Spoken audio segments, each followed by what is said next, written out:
बिस्मिल्लाहिर्रहमानिर्रहीम। आज का लेक्चर 8 मैथमेटिक्स के ऊपर है। इसकी एक्सरसाइज 1.1 को हम सॉल्व कर रहे हैं। क्वेश्चन 1.1 का क्वेश्चन नंबर 1 सॉल्व कर रहे हैं। इसके अंदर हमें सिर्फ दो बातें बतानी है कि जिस फ्रैक्शन को हमने डिवाइड करके आंसर डेसिमल में लेके आना है, आंसर को पॉइंट में लेके आना है। पॉइंट में लाने के बाद हमने ये बात बतानी है कि जो आंसर निकला है क्या ये आंसर रिकरिंग है या टर्मिनेटिंग है, नॉन रिकरिंग है या नॉन टर्मिनेटिंग है। ये सारी बातें आज के लेक्चर में शामिल हैं। रिकरिंग का मतलब होता है किसी वैल्यू का बार बार आना, डेसिमल पोर्शन के अंदर, यानी पॉइंट की बात कर रहा हूँ, पॉइंट के पहले की बात नहीं कर रहा। पॉइंट के बाद की वैल्यू अगर उसमें फिगर सेम फिगर बार बार रिपीट हो रहे हैं तो हम उसका नेम रिकरिंग कह देते हैं। और अगर सेम फिगर बार बार रिपीट नहीं हो रहे, डिफरेंट फिगर आ रहे हैं, तो हमने उसका नेम नॉन रिकरिंग देना है। एक बात तो ये होगी। दूसरी बात है टर्मिनेटिंग। इसका मतलब है क्या डिवाइड करने के बाद आंसर बंद हो गया है या अभी आंसर आगे मूव करता चला जा रहा है। हमने आंसर निकालने के बाद वर्डिंग करनी है कि ये टर्मिनेटिंग है, यानी आंसर पूरा हो गया है, या अभी आंसर और लाना बाकी है। अगर आंसर मूव करता जाए, बढ़ता जाए, कभी बंद ना हो, हमने उसको नेम देना है नॉन टर्मिनेटिंग का। वैल्यू मैंने बोर्ड पे राइट कर दी है 2/3। अब इस वैल्यू को हमने डिवाइड करना है। सबसे पहले वैल्यू छोटी है, ये बड़ी ऊपर वाली वैल्यू ही अंदर आएगी, और जो नीचे वाली वैल्यू है उस पर हमने डिवाइड करना है। 3 बिगर वैल्यू है, 2 स्मॉलर है। हमने ज़ीरो लगा के पॉइंट लगाना है और इधर एक ज़ीरो लगाना है।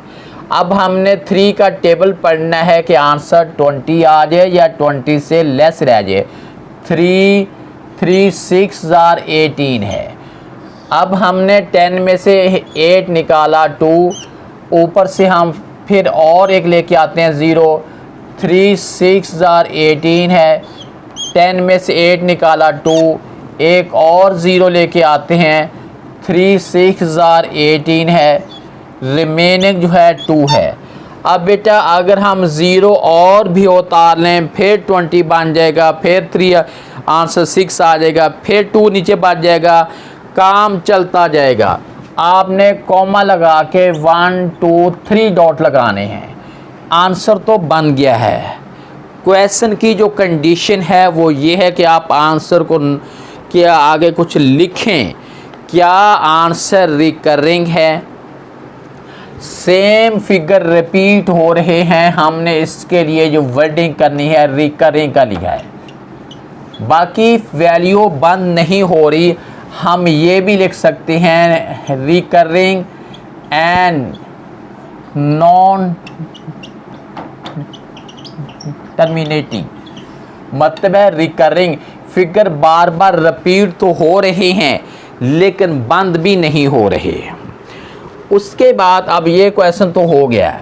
अब इसी का क्वेश्चन नंबर 1 का 14 पार्ट हमारे पास है, इसे सॉल्व करते हैं। ये है वैल्यू है 4/5। अब हम इसको डिवाइड करते हैं। 4 को रखेंगे नीचे, 5 पे डिवाइड करेंगे। 4 स्मॉलर वैल्यू है, 0 पॉइंट लगाएंगे, 7 हम 0 लिखेंगे। 5 8 40 है, कुछ रिमाइंडर नहीं है, 0 है। अब वैल्यू बंद हो गई है। अब हमने इसके लिए वर्डिंग करनी है टर्मिनेटिंग। उसका मतलब होता है कि वैल्यू आंसर बंद हो गया है, आगे मूव नहीं कर रहा। रिकरिंग ये नहीं है क्योंकि सिंगल फिगर है, बार बार रिपीट तो नहीं हो रहा। ये हो गया है क्वेश्चन नंबर 13 पार्ट और 14 पार्ट। उसके बाद अब हम करते हैं इसका 15 पार्ट। वो हमारे पास है 1/4। इसे सॉल्व करना है। 1 को रखेंगे नीचे, 4 पे हमने डिवाइड करना है, 0 पॉइंट लिखेंगे और साथ हम इधर लिखेंगे 10। 4 2s are 8, 10 में से हम 8 निकालेंगे 2, ऊपर से 0 एक और लगाते हैं, 4 5s are 20, कैंसिल हो गया। अब आंसर बन गया है 0.25, यानी 1/4 को डिवाइड किया तो आंसर बन गया 0.25 है। पूरा हो गया है, आगे मूव नहीं कर रहा।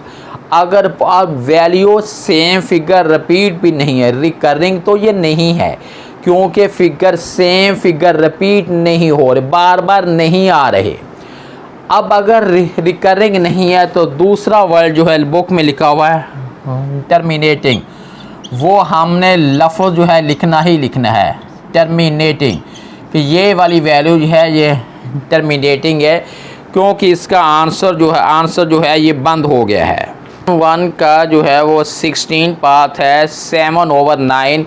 इसको हम डिवाइड करते हैं, 7 को हम रखेंगे नीचे, 9 पे डिवाइड करते हैं। 9 बिगर वैल्यू है, 0 पॉइंट लगा के इधर हमने 0 लिखना है, ये बन गया 70। अब हमने 9 का टेबल पढ़ना है कि आंसर 70 आ जाए या 70 से छोटा रह जाए। अब 9 6 जो है वो 59, 7 63 है, 9 8 72 है। अब लिखेंगे 9 7 63, 10 में से निकालेंगे 3 7 है, फिर एक और 0 लेके आएंगे, 9 7 63, 10 में से 3 सबट्रैक्ट किया, 7 0 0, 9 7 63, 10 में से 3 7 है। अब बेटा आगे 0 लगाते जाएंगे, वैल्यू बढ़ती जाएगी। अब आपने क्या करना है, कॉमा लगा के 1 2 3 लिखने। वैल्यू आगे मूव कर रही है, ख़त्म नहीं हो रही, लेकिन आंसर के अंदर डेसिमल पोर्शन के अंदर सेम फिगर बार बार आ रहे हैं, इसलिए हमने इसके सामने नेम लिखना है, रिकरिंग है। रिकरिंग का मतलब है कि फिगर बार बार फिगर जो है ये रिपीट हो रहे हैं। ये तो हमने किया है 16 पार्ट। अब हम करते हैं 17 पार्ट। हमारे पास है 8/10 है, इसे सॉल्व करते हैं। 8 को हमने रखना है नीचे, 10 पे डिवाइड करना है, 0 पॉइंट लगा के ये लिखेंगे 10 10 8s are 80। अब ये आंसर बंद हो गया है, इसके सामने हमने वर्डिंग करनी है टर्मिनेटिंग, क्योंकि वैल्यू आगे मूव नहीं कर रही, ख़त्म हो गया है। उसके बाद क्वेश्चन नंबर 1 का लास्ट पार्ट है, 18 पार्ट हमारे पास है, वो वैल्यू है 3/5 है। इसको हमने डिवाइड करना है, यानी 3 को रखेंगे नीचे, 5 पे डिवाइड करेंगे, 0 लगा के पॉइंट लिखेंगे और इधर हमने लिखना है 0। 5 5 6 30।